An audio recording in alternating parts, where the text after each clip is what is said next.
Don't become weary of well-doing, for in due season you will reap if you faint not. We must go because Jesus Christ, the Son of the living God, is sending us. You got to get off the bench. You got to get in the game. Play your part in the mission of God. All of us have to play a role here. In a relay, the baton, it's not just a tool. It's a symbol of everything that came before it. The training, the discipline, the sacrifice. And while every runner runs their race differently, some with speed, others with strategy, what matters most is how the baton is passed. Legacy isn't about holding on, it's about handing off. And the way we run our stretch and the care we take in the exchange defines not just our part of the race, but the finish for those who follow. My name is Mislav Ilic. I'm here at Zagreb, Croatia. I'm Kent Hartman. My name is Alan Dutton. Jojo Changwa. Hello, we are Kimball and Lisa Dunham. My name is Nathan Zink, and my family and I serve in the city of Niterói, Brazil. I'm Justin Cherry, Auckland, New Zealand. I'm Fred Asari here at the Village of Hope in Ghana, West Africa. I'm Nancy Hartman, and I've been working with missionary care for 22 years. My name is Jake Haskew, and along with my wife Amanda, we are missionaries in Vienna, Austria for over 18 years. I'm Mary Nelson, and I work here in Tauranga, New Zealand. We are Mary Malila Cherry. We are partnered with Memorial Road in Brazil for 20 years.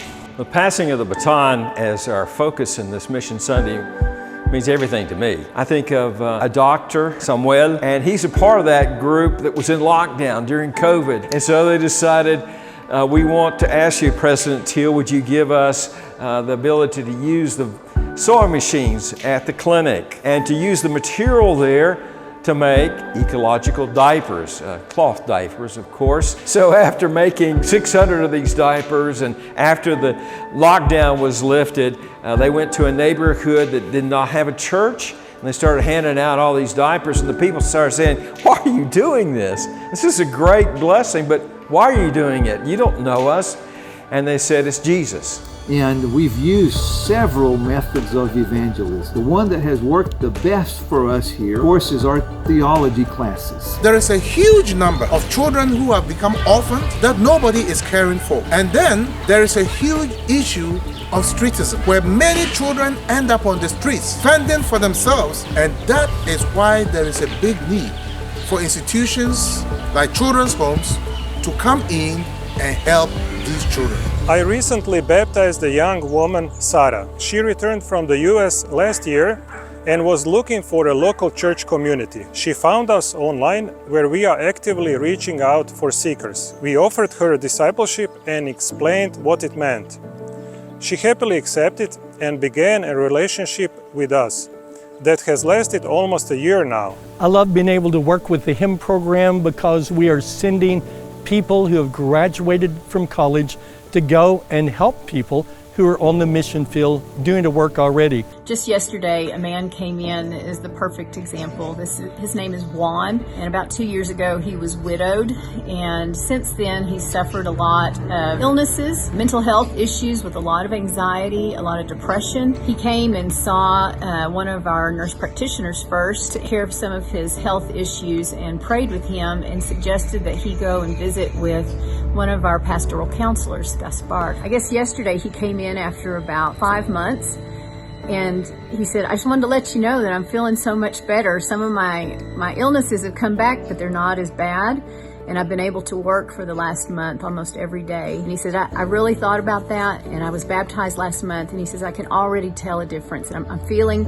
so much more hopeful, and I'm so grateful to be able to work, and I just wanted to thank y'all. We actually pass this baton every day.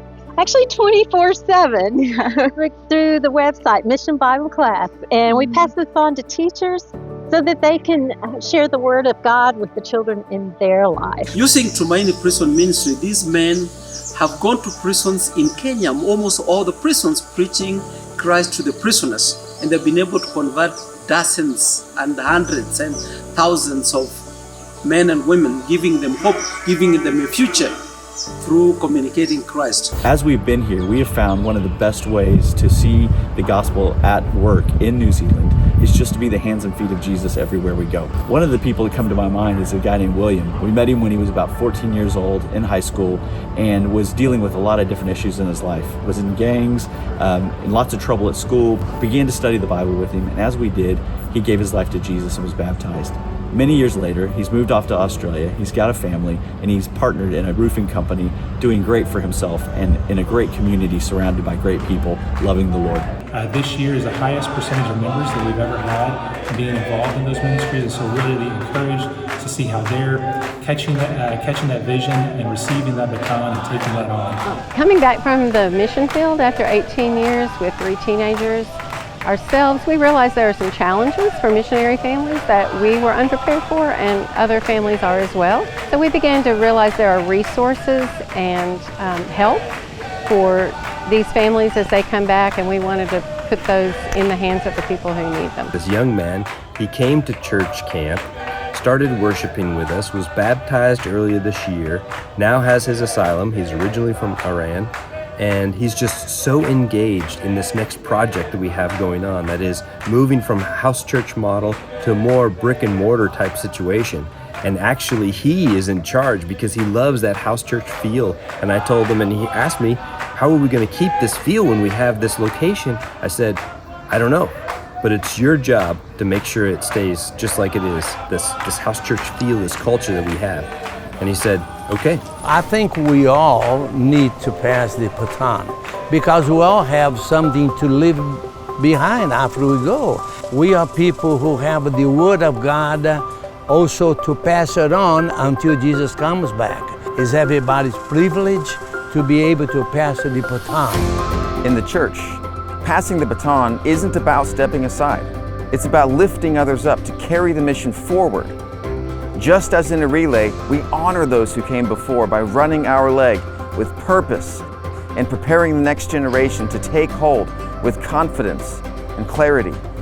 Faithfully passing the baton means investing in disciples, sharing wisdom, and trusting God with the outcome.